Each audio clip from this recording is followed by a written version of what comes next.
চুলার পাশে এখনো পড়ে আছে খাবারের উপকরণ, পুড়ে ছাই হয়েছে ঘরের আসবাব, জানালার গ্লাস ভেঙে ছিটকে পড়েছে পাশের বাড়ির ছাদে।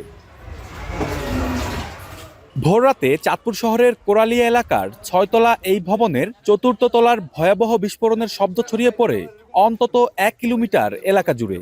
বাসাটিতে স্ত্রী সন্তানদের নিয়ে ভাড়া থাকতেন ফল ব্যবসায়ী আব্দুর রহমান। রাতে সেহরির খাবার প্রস্তুত করতে চুলায় আগুন জ্বালানোর সময় ভয়াবহ এই বিস্ফোরণ হয়।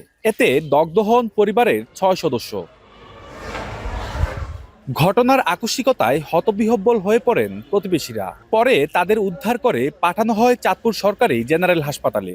হঠাৎ দেখছিলাম যে একদম স্মেলে পুরো ঘর একদম চারো সাইড একদম মানে পোড়া গন্ধে ভরে গেছে। এমন এক শব্দ হয়েছে, আমি ভাবছি যে ভূমিকম্প হয়ে মনে হয় সব ভেঙে দিতে আছে। ভোরবেলা ভাত খেতে উঠছে, গ্যাস চালু করছে, গ্যাসের থেকে আগুন লাগছে। 4 জন অনেক বেশি আহত হয়েছে।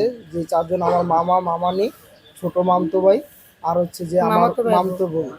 খবর পেয়ে ঘটনাস্থল পরিদর্শন করে ফায়ার সার্ভিস। গ্যাসের চুলা ঠিকমতো বন্ধ না করায় এই দুর্ঘটনা বলে প্রাথমিকভাবে ধারণা করছেন তারা।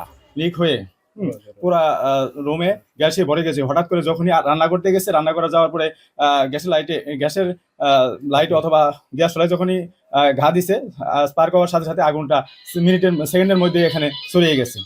আগুনে আব্দুর রহমান, তার স্ত্রী শানু বেগম, বড় ছেলে ইমাম হোসেন, পুত্রবধূ খাদিজা বেগম, ছোট ছেলে মহিন ও আরেক ছেলের স্ত্রী নিবা গুরুতর দগ্ধ হন, যাদের শরীরের ২০ থেকে ৬০ ভাগ পুড়ে গেছে। National institute of burn and plastic সার্জারিতে রেফার করা হচ্ছে উন্নত চিকিৎসার জন্য। যাদের হচ্ছে গিয়া কারো 60%, কারো 50% বার্ন ছিল। আর আমাদের এখানে হচ্ছে গিয়ে 2 জন এডমিট আছে। দগ্ধদের মধ্যে ইমাম ও নিবা ছাড়া বাকিদের অবস্থা আশঙ্কাজনক হওয়ায় তাদের ঢাকা বার্ন ইনস্টিটিউটে আনা হয়েছে। তালহা জুবাইর, এখন, চাঁদপুর। শাইনি চুলে এখন হবে সব হেয়ারস্টাইল। সিল্কোর দ্বিগুণ শাইনি চুল প্রতিদিন।